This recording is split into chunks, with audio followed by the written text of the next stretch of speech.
artistas, e conhecer um pouco mais sobre esse período que é tão instigante, tão interessante da história da arte, tá? A gente vai começar com o vídeo que na semana passada a prof não conseguiu mostrar para vocês, tá? É um vídeo que está em inglês. Coloquem os nomezinhos quem está chegando aí, tá?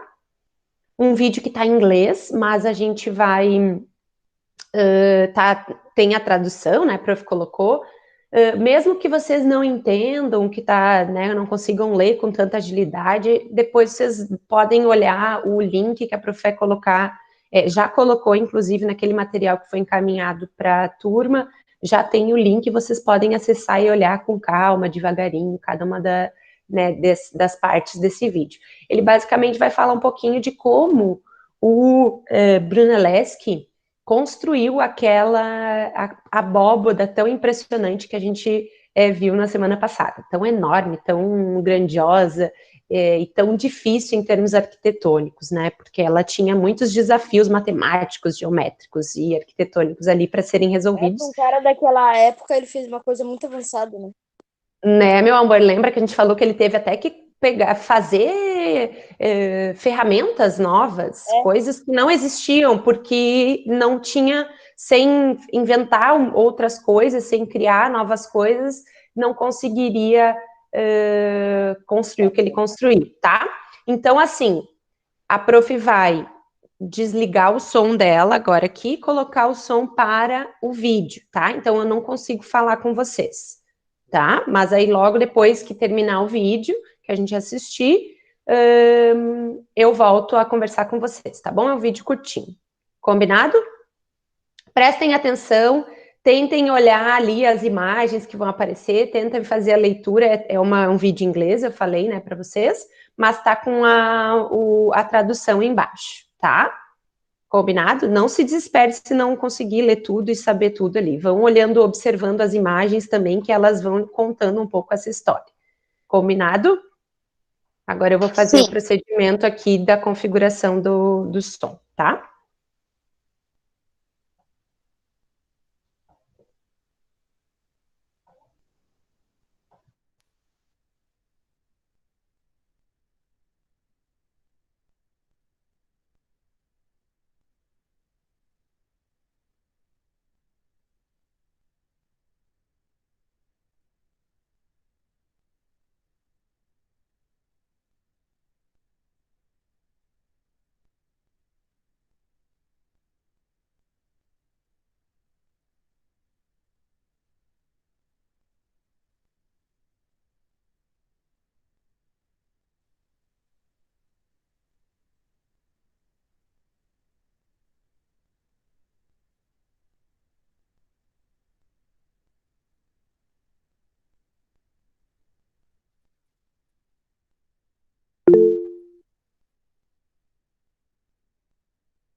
Tá me ouvindo?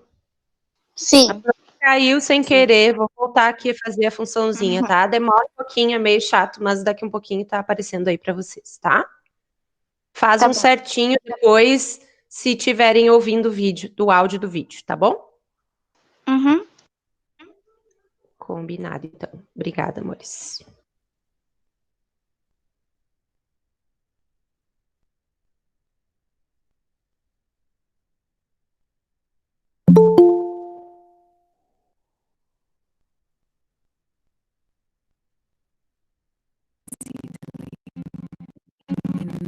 Imagine this.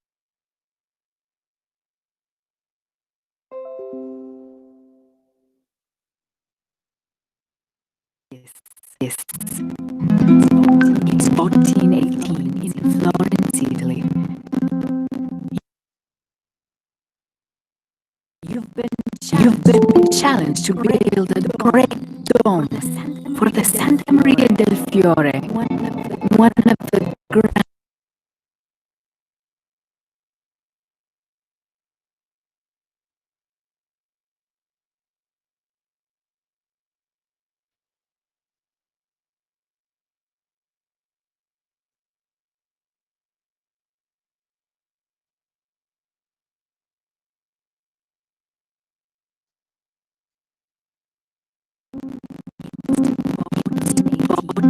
2018 in Florence, Italy.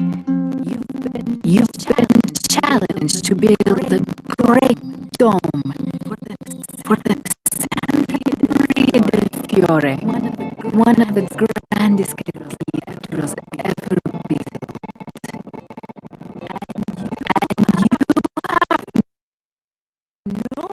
No formal architectural training. No pressure, right? For Filippo Brunelleschi, a goldsmith and clockmaker, it was the opportunity of a lifetime. He considered the challenge carefully.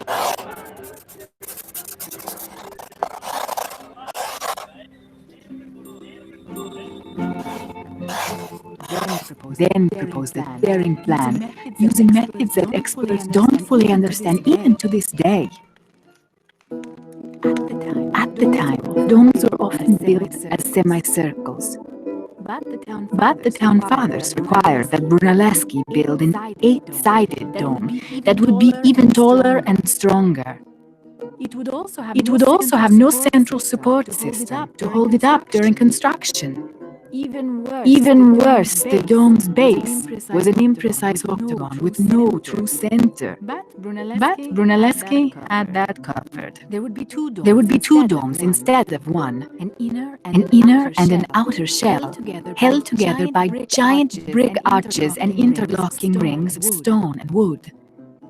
The rings would work like hoops on a barrel, keeping the dome from expanding outward.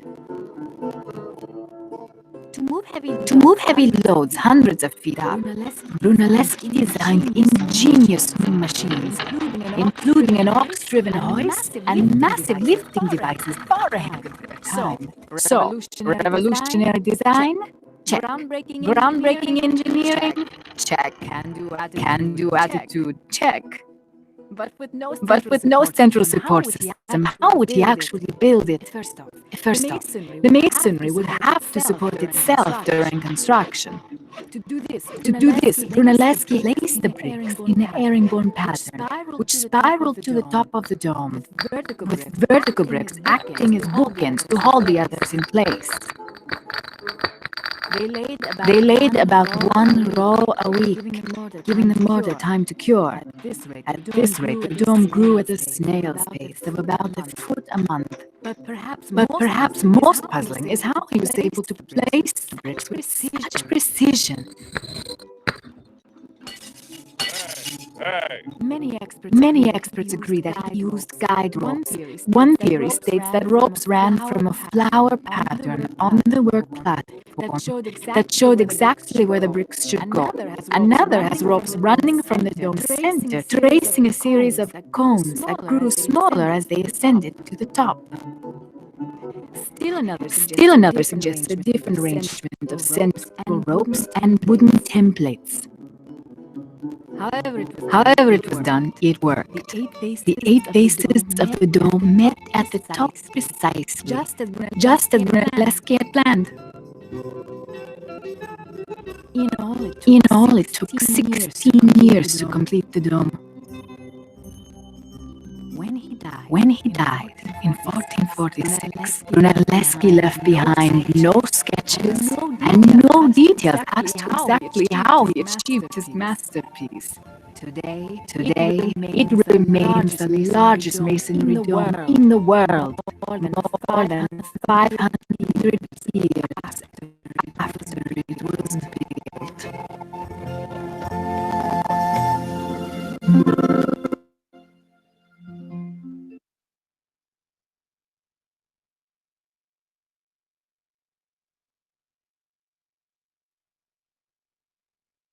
Ele contou. Tá me ouvindo? Sim. Sim. Conseguiram ver? Tava meio travadinho, né? Deu pra ver. Ali Deu pra deu ver. pra ver tudo como ele tá fazendo na matemática, né? Como ele conseguiu elaborar a coisa. Sim, vocês viram que é muito complexo. Teve que fazer Uhum. muitos estudos de como fazer com que os ângulos fechassem, porque todos esses cálculos são feitos quando a gente, né, quando os arquitetos, os engenheiros, as engenheiras, as arquitetas produzem, fazem esses estudos, esses cálculos para que possa sustentar o peso, né? E não caia, não desabe, enfim, para ser seguro para as pessoas, né? E ele fez um monte de estratégias para que ele conseguisse finalmente erguer essa cúpula que ainda é a maior do mundo. Levou 16 anos para ser construída. Muito tempo, né? E muito estudo. E quando ele morreu, vocês viram que ali falou no finalzinho, quando ele morreu, ele não deixou nenhum esboço de como ele tinha feito. Então, as pessoas não sabem exatamente como que foi desenvolvido isso tudo, né? Não, Tem cara, hipóteses, assim. Ele tem... Ele disse assim, se existir alguém esperto que nem eu, vai conseguir fazer. Ele O foi cara com era- o segredo dele. Exatamente, O segredo foi Davi. junto.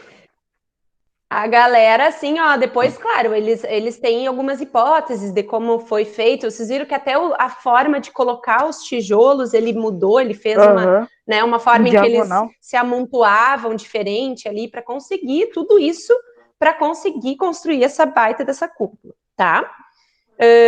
Bom, então, gente, eu peço, por favor, que vocês escrevam novamente os nomes ali, porque como eu caí, eu perdi os nomezinhos de vocês, tá?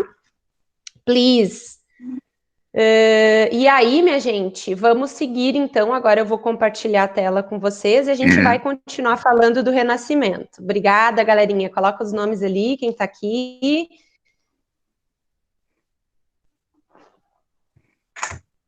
A gente vai seguir falando, então, do Renascimento, só que agora a gente vai falamos um pouquinho de arquitetura, e para falar de arquitetura, a prof escolheu o Brunelleschi para falar para vocês, mas tem muitos outros arquitetos e outras produções aí de arquitetura na época, mas a gente vai ter que fazer algumas escolhas.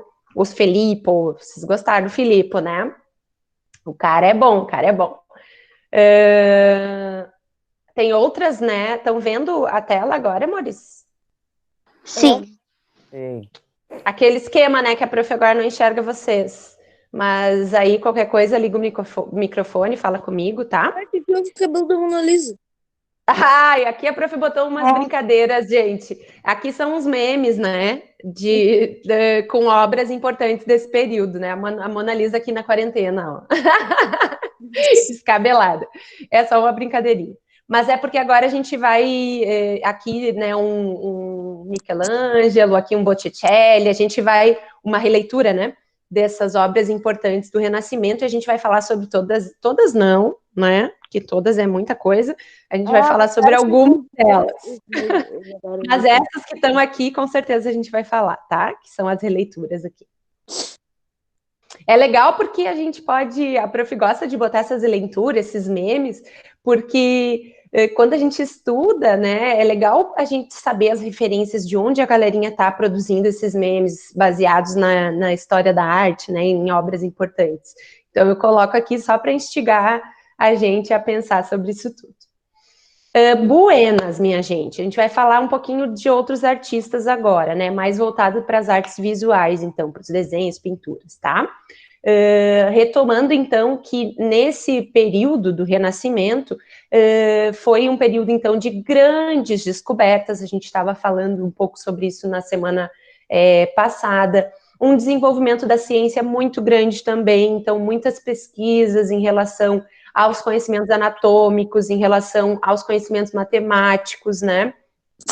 Como a gente viu já na semana passada, era um período em que eles começaram a dissecar cadáveres para desenvolver mais o conhecimento anatômico. Não era fácil, tá? Eles tinham lá uma regra de que só podiam dissecar um cadáver por ano, então tinha toda uma coisa assim que a galera fazia umas coisas meio escondidas lá, pegavam esses corpos né, para estudar de pessoas que já tinham falecido, né?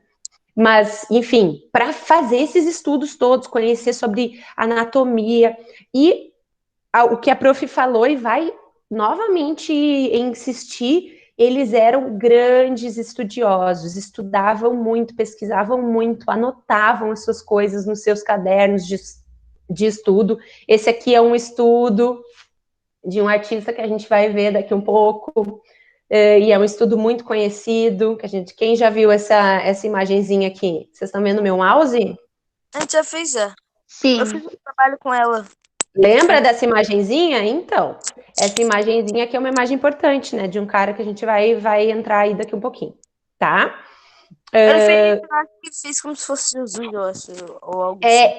Aqui ele estava estudando as proporções do corpo humano, né? Então, que tamanho tem cada partezinha e tal, tava fazendo esse estudo detalhado, tá? E aí, minha gente, os artistas, eles começaram a se tornar muito importantes, né? Isso eu falei também para vocês. Antes, né, no período lá da Idade Média, não assinavam as obras, porque não era tão importante, não era tão valorizada a profissão de artista.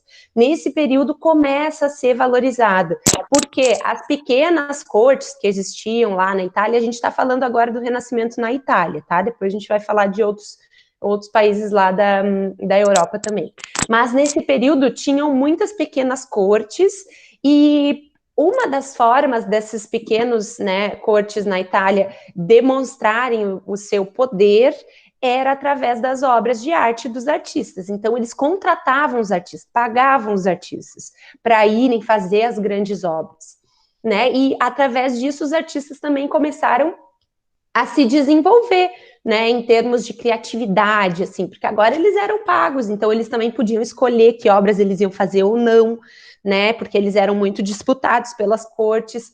Isso tudo foi trazendo. Lembra que na semana passada eu também falei que eles começaram a se juntar em grêmios, né, em grupinhos que estudavam ali sobre também tudo isso e começavam a ter modelos vivos para fazer lá esse estudo da anatomia também. Então, um período diferente do anterior, que era um período voltado para a religião, né, para Deus, teocentrismo, Deus no centro de tudo. Aqui a gente tem o antropocentrismo, que é o ser humano no centro, esse conhecimento do ser humano, né, que é algo importante, tá? Gente, por favor, isso aqui é bem importante, tá? Então, anota aí no caderno para lembrar. Então, muitas mudanças, né, aconteceram. Uma mudança social em relação ao artista. O artista era considerado muito importante agora. Alguns, né, não eram todos. Depois a gente também vai falar sobre isso. E tinha uma coisa que esses artistas, que tinha a ver com esse pensamento da época, que os artistas, eles não acreditavam no impossível. O próprio Brunelleschi é um desses que provou isso, né? Então, era impossível construir aquela cúpula lá, naquele período.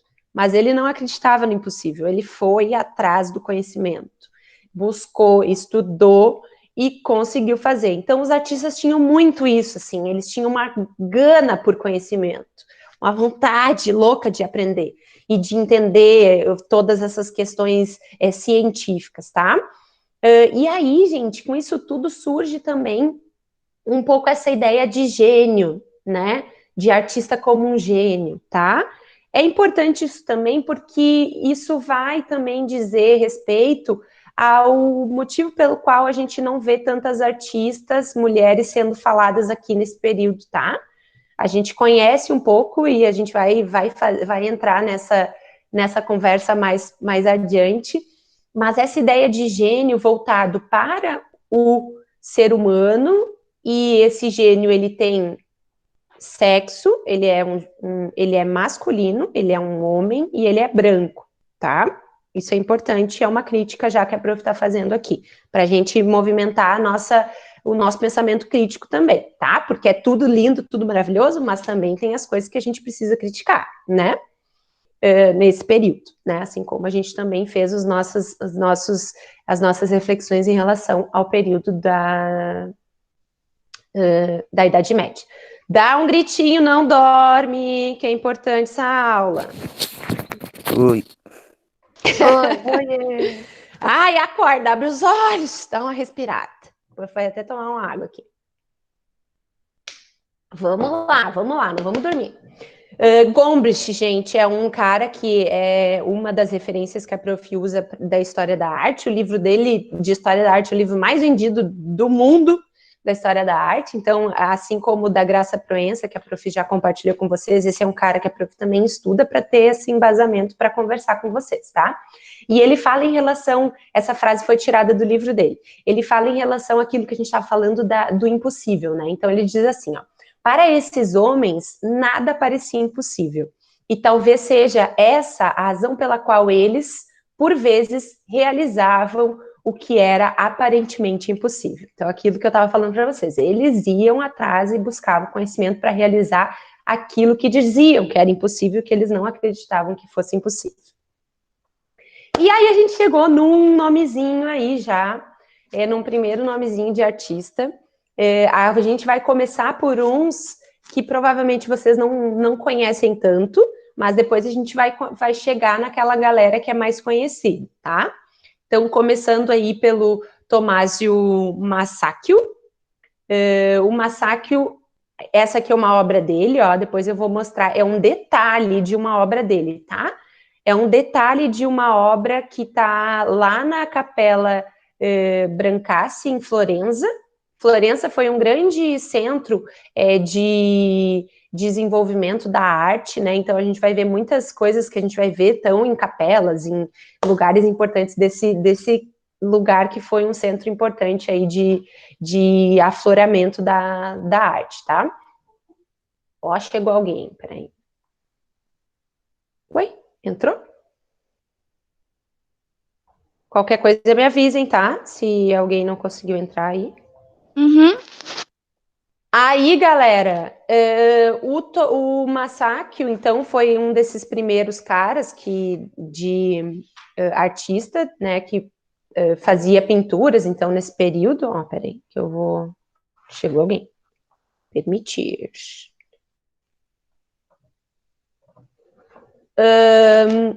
E ele, historiador de arte que chama Vasari, ele dizia que o Masaccio era o primeiro, era considerado assim como o primeiro artista a entender a pintura como uma imitação do real. Então a gente está começando a trazer essa questão da realidade para a pintura, né? Então, mesmo que sejam temáticas religiosas, como a gente vê aqui, ó, essa parte mostrando Adão e Eva sendo expulsos do paraíso. Olha a expressão da Eva e do Adão ali, ó, o Adão envergonhado, a Eva também, né? E aquela coisa de sofrimento, porque fala de uma parte da história aí bíblica que é uma coisa, né? Expressando essa parte complicada aí da história né, que está lá na Bíblia. Então, é temática religiosa, mas ele traz uma realidade, tanto em termos físicos, olha aqui, ó, aqui é corpo humano mesmo, né, gente? Aqui, ó, tem esse estudo em relação ao corpo humano e tentando trazer, fazendo com que a pessoa que olhasse essa obra, a gente lá como espectador, a gente que está olhando essa obra agora, tentando convencer esses espectadores de que essa cena é real. Então, ele tinha isso como objetivo, né? Tinha lá na cabeça dele essa intenção. Por isso que ele traz essa expressividade toda para a obra que a gente não via no período anterior, né? Na Idade Média. Na Idade Média tinha era outra questão, era uma arte muito regrada e que tinha uma questão, assim, que não trazia essa coisa da realidade, do corpo humano, né? Não tinha tanta essas intenções. Então, é bem diferente do que estava sendo produzido antes, tá? Olha essa capela inteira aqui. Olha lá o tamanho do... Opa, desculpa, gente. 50 aqui. Eu quero diminuir, porque daí vocês enxergam, senão vocês não enxergam. Aqui eu posso ocultar, olha. Viu que a gente vai aprendendo, né, gente? Eu nunca ocultava essa parte, é ruim porque vocês não enxergam no finalzinho. Tá vendo ali, ó? Ali tá Adão sendo expulso, ó. Que a gente olhou aquele detalhe. Isso aqui é uma parede da capela. Vocês estão enxergando? Sim. Olha o tamanho disso, gente. Eram obras muito impressionantes. Agora, olha essa capela, minha gente. Olha isso, olha o tamanho disso. Olha que impressionante. Todas as paredes pintadas. Imagina o tempo que levava para fazer isso, né? Era muito, muito impressionante. Aqui Adão e Eva, aqui também Adão e Eva. Ó, e tem outras passagens bíblicas, né? tem esse teto que lembra o céu, olha ali, olha lá, a gente olha para cima, parece que está no céu mesmo, né? Que olha que impressionante. E o uso da perspectiva que a gente falou, né, na aula passada também, que é bem importante nesse período, que quase todos os artistas vão utilizar muito, tá? Que tal? O que acharam da capela ali, ó? Brancassi. Não sei nem se fala assim. Linda. Linda, né? Impressionante. Então, é tudo assim, gente, obras muito impressionantes, muito impactantes, muito grandes, né? E com esse quê de realidade, tá? Esse desejo de trazer, então, um pouco esses estudos, essas proporções, corpo humano, tudo mais para a obra, que antes não tinha muito essa impressão. O Fra Angélico é um outro cara, um religioso aí que aparece também como um artista desse período. Vocês podem ver que, se vocês compararem a data aqui, ó, ele nasceu um pouquinho antes, tá? Então, ó, aqui, um pouquinho antes do Frei, mas eles foram ali contemporâneos também, né? Viveram nessa mesma época. E ele também trouxe algumas questões para as obras dele, tá? Ele também fazia temas religiosos, né? A gente vai ver que nessa época ainda existem muitos trazem muito esse tema para as obras, né? Porque eles eram pagos pelos nobres também, mas também eram pagos pela igreja para fazerem essas obras na igreja. E aí tinha que ser temática religiosa, né? E ele sendo um religioso, ele fazia, então, essas obras com esse caráter, né? Mas ele tinha essa intenção de trazer também aspectos do terreno, né? Da realidade da terra, assim. Então, isso trazia. Ele mostrava, assim, muito nas obras dele, tá? E tinha um interesse pela realidade humana também, isso ia aparecendo, né? Aqui é uma obra que chama Deposição de Cristo. Então, né, quando Cristo foi levado lá para a cruz e tudo mais, né? A gente vê uma influência das obras do período lá gótico, né? Mas já com outras características, com esse estudo, né, em relação ao corpo, com essa questão de trazer os aspectos da terra, trazer a paisagem. Isso não era uma coisa muito importante lá, né? Não tinha essa paisagem lá atrás, não tinha importância que tinha atrás. O que era importante eram as figuras centrais, né, na época do medieval. Aqui não, né, a gente já vê outras características. Ó, aqui a Anunciação. Então, a gente vê a perspectiva, a Anunciação de Maria, né, quando Jesus, o anjo lá veio anunciar que Maria estava grávida, enfim, ia ser a mãe de Jesus. Olha aqui, ó, a paisagem do fundo, a noção de perspectiva, que a gente vê a profundidade, né, tudo isso presente também na obra desse artista, tá? Então, já vimos dois. O Fra Angélico e o de antes era o Massáquio, tá? Aí, esse outro artista, que é o Paolo Uccello, ele vai... Eu acho muito bonita essa obra dele, olha ali, dá uma olhadinha. Eram outras... já tinha uma outra temática, né? São Jorge e o Dragão. Olha ali o dragão, tudo, que bonito, né? Olha, dá uma olhadinha ali no dragão dele e no cavalo. Estão vendo? Converso com a prof. Sim. O que está acontecendo aqui com o cavalo?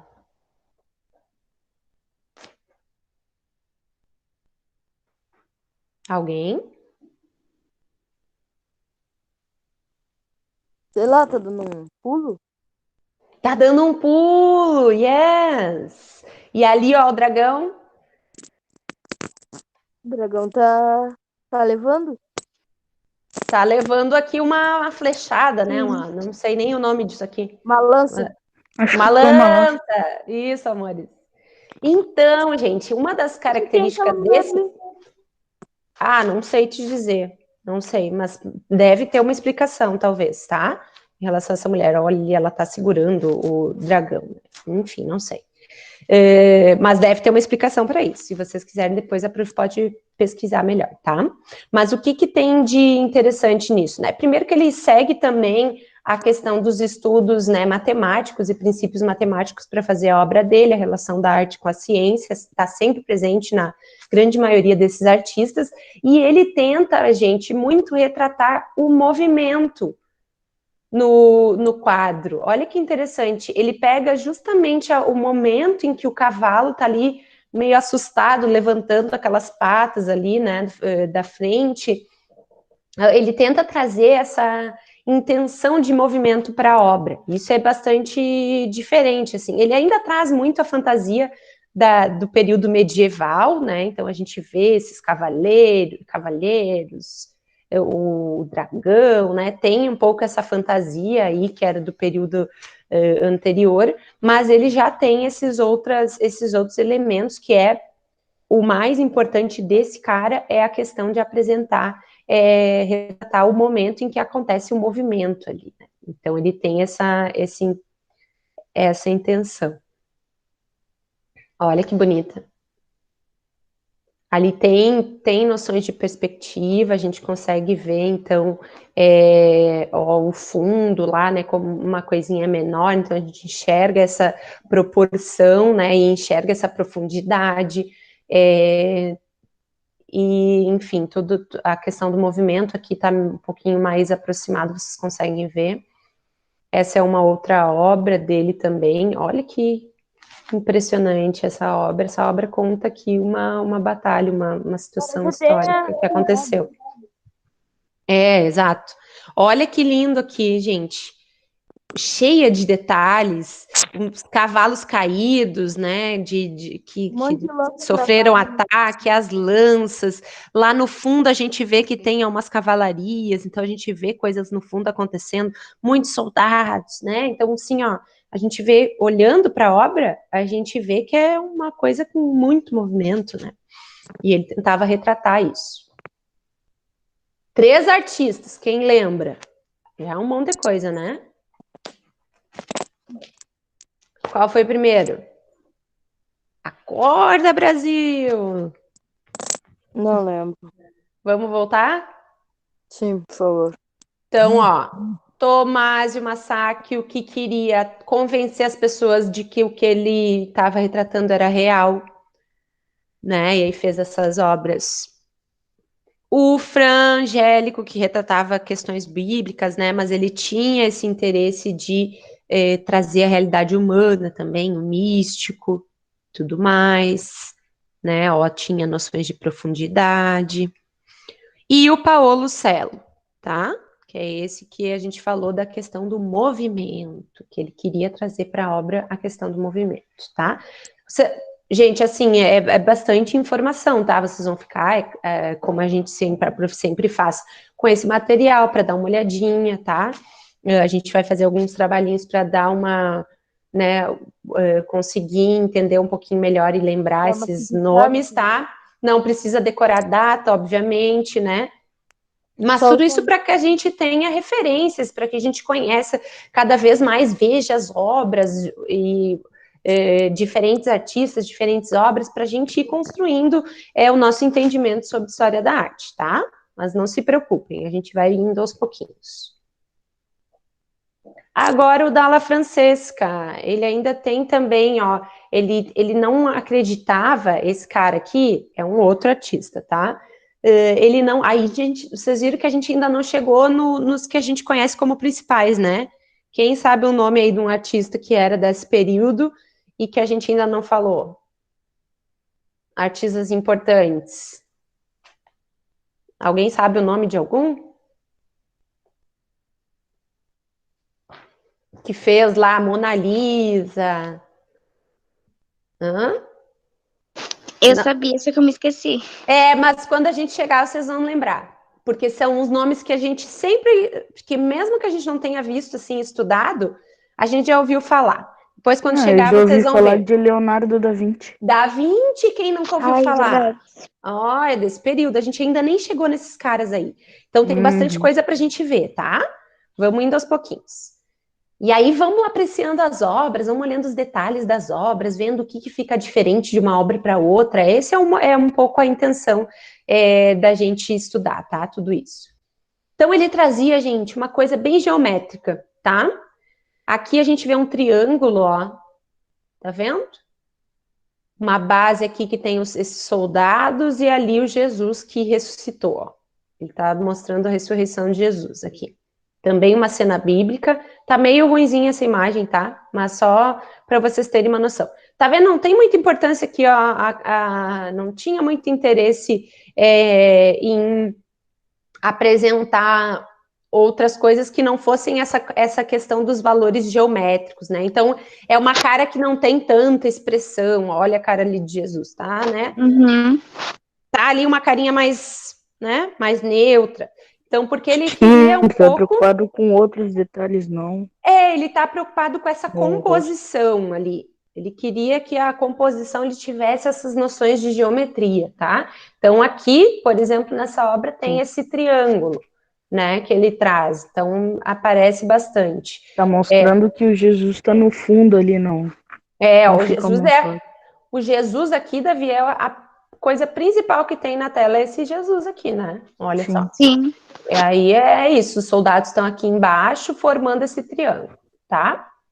Então, essa seria a ressurreição de Jesus dele, uma obra de 1450. A prof bota as datas aqui, porque é interessante a gente ver, assim, que período que era mais ou menos, né? Não precisa decorar as datas necessariamente, mas tem que ter uma noção de que período, que momento que estava ali, né? Acontecendo, tá?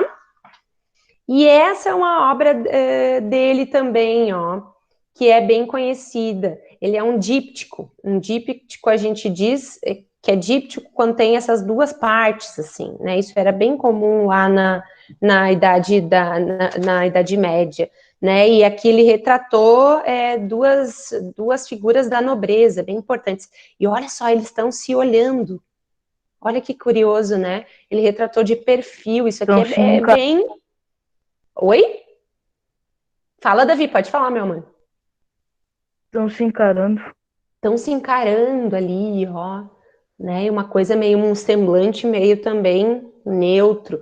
Mas isso aqui já causou bastante estranhamento, assim, porque era incomum essa forma de retratar, né? Então, tudo que vai surgindo, gente, de novo, as pessoas acham, oh, meu Deus, não existia. A gente sempre tem que lembrar que isso são inovações desse período. Então, por mais que a gente olhe e pense, nada a ver, né? Uma pessoa de perfil. Hoje em dia, né? Não é uma grande coisa, mas na época, sim. Na época, esses pequenos detalhes eram grandes inovações, tá? Para o período que a gente está vendo aqui. Então, olha só, tem um detalhe do fundo lá, né? Que também a gente tá vendo. Olha esse quadro que está colocado, olha que lindo. Essa aqui é a moldura, né, da obra original. Bonito, né? Todo cheio de detalhes.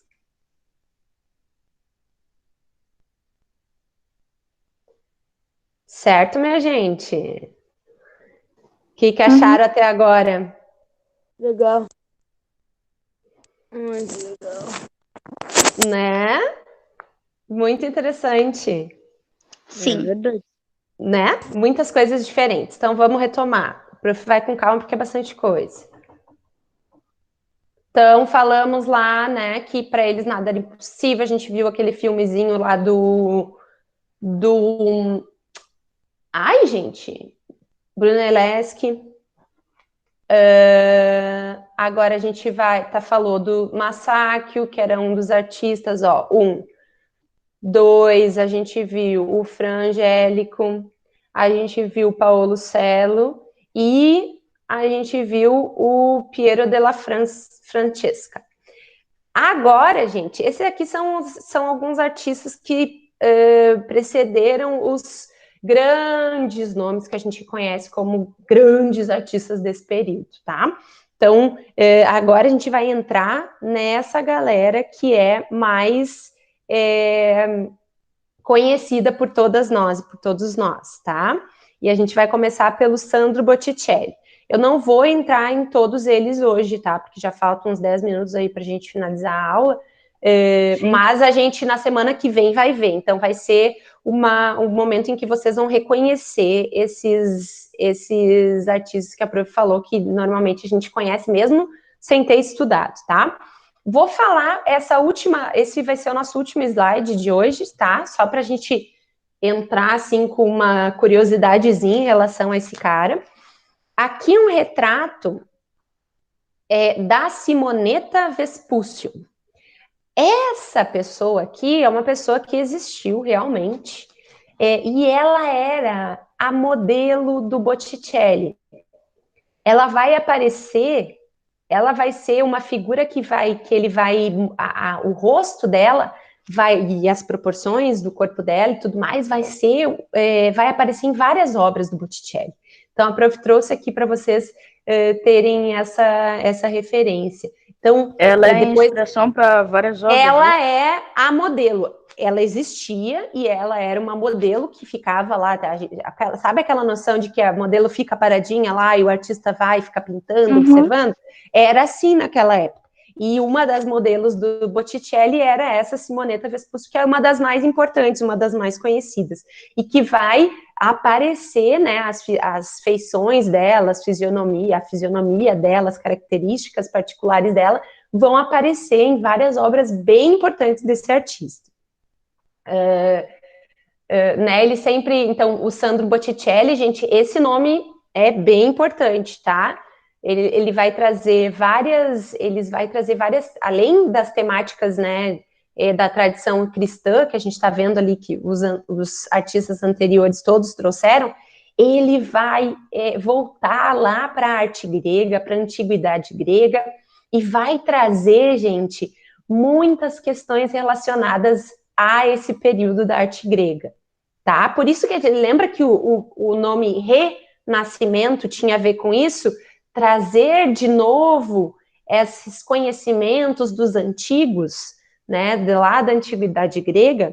Então ele vai trazer, e ele vai mostrar nas obras muitas coisas da mitologia grega. Vocês gostam de saber essas coisas de mitologia? Vocês têm curiosidade sobre isso?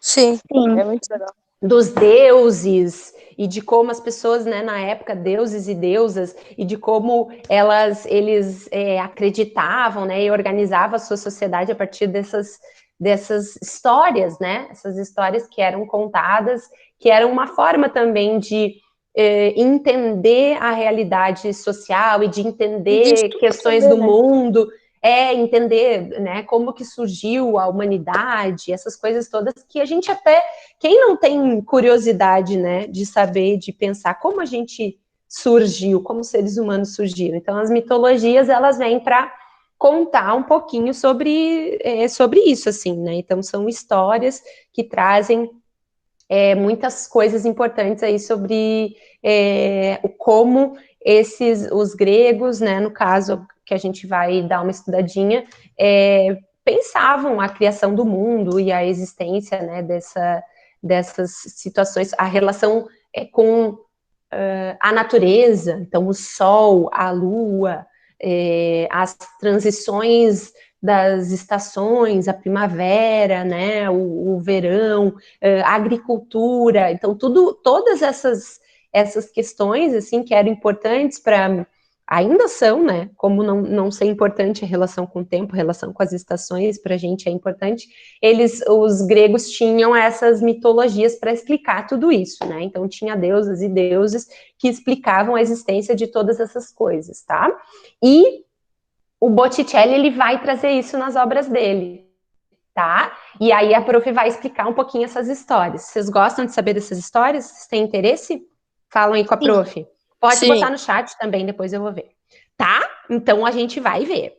E aí eu vou contar para vocês algumas histórias que significam as coisas que aparecem no quadro, tá? E ele tinha... Tem jogo também, sabe, Sara? Oi? Tem jogos também que é sobre mitologia grega. É muito legal conhecer, gente, porque muitas coisas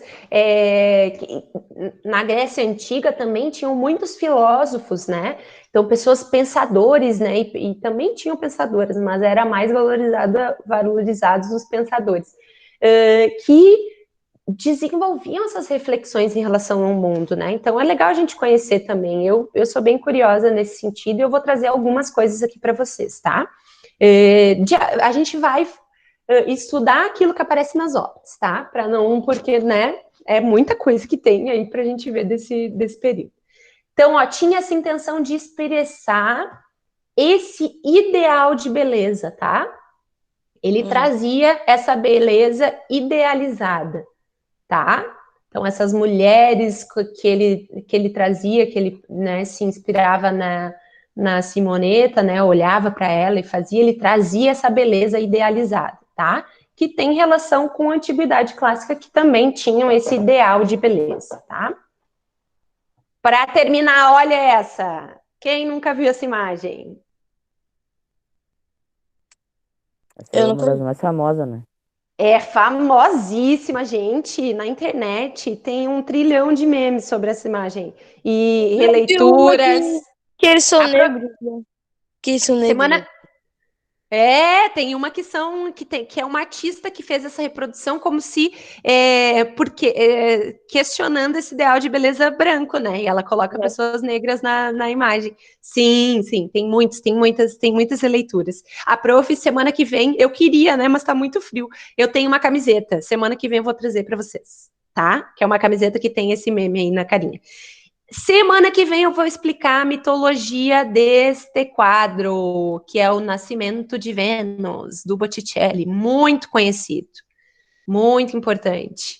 E aí a gente vai saber um pouquinho da onde ele tirou, quem é essa pessoa que está aqui, quem é esses dois que estão aqui, quem é essa daqui que está no meio, por que ela está numa concha, todos esses, porque ela está no mar. É relacionado ao mar?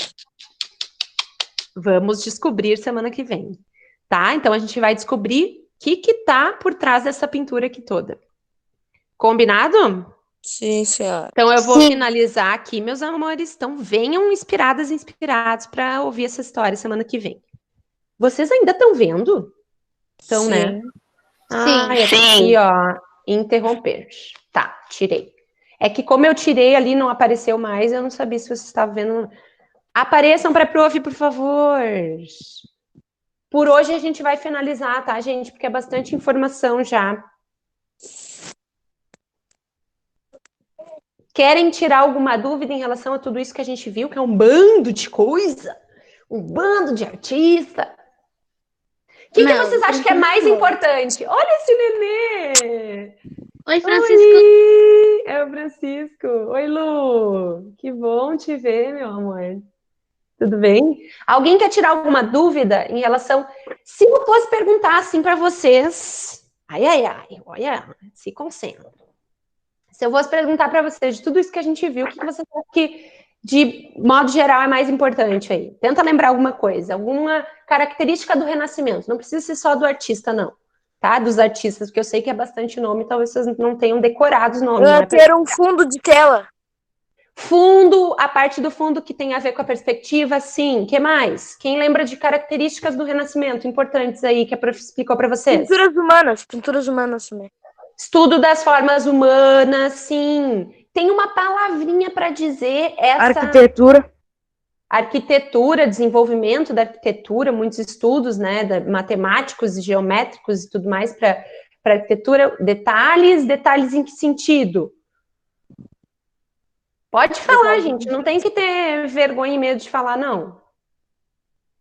É só para a gente ir, ó, condensando e tentando compreender tudo isso, trazer para a compreensão de vocês também. Detalhes dos rostos, sim, é uma obra, concordo contigo, Thaísa. O movimento, tipo, parar como aquela do cavalo, que para o cavalo no ar, assim. Sim, do Celo, por exemplo, que trouxe essa questão do movimento para a obra, né? Então, muitas coisas inovadoras, muitas coisas mesmo. Os detalhes, sim, são importantes nesse período, e então eles o Filipe estudam. ultrapassando todos os limites da criatividade. Aquilo ali, né, gente, é muito impressionante. E da física também, né? Da física, Naquela da matemática, da geometria, da própria tecnologia, porque ele teve que construir coisas para conseguir fazer o que ele Até os queria caras que fazer. faziam ferramenta devem ter ficado impressionados com ele. Cara, eu sou o cara que faz a ferramenta, tu descobriu. Não é? Imagina, 16 anos para fazer aquilo, gente. É muito impressionante, né? Tá, meus amores? Então é isso tudo que a Prof tinha aí para conversar com vocês. Semana que vem, botem os nomezinhos de vocês, pelo amor de Deus, aqui antes de sair. Coloca os nomezinhos. Deixa eu só tirar aqui, ó. Coloca os nomezinhos pra gente não sair. Não, pra Prof não esquecer. Semana que vem, meus amores, a gente vai contar, então, a história do nascimento da Vênus. Do Botticelli. E continuar conhecendo essa galera toda aí que tá por aí. Que a gente começou a conhecer hoje. Tá bom? Combinado? Sim! Ó, beijo da sua prof, fiquem bem. Qualquer coisa, a prof tá aí. Vocês me chamem. Tá? Tá bom. Bota os nomezinhos ali. Beijo, amores. Obrigada, viu, pela aula de hoje. Ai, podia ter.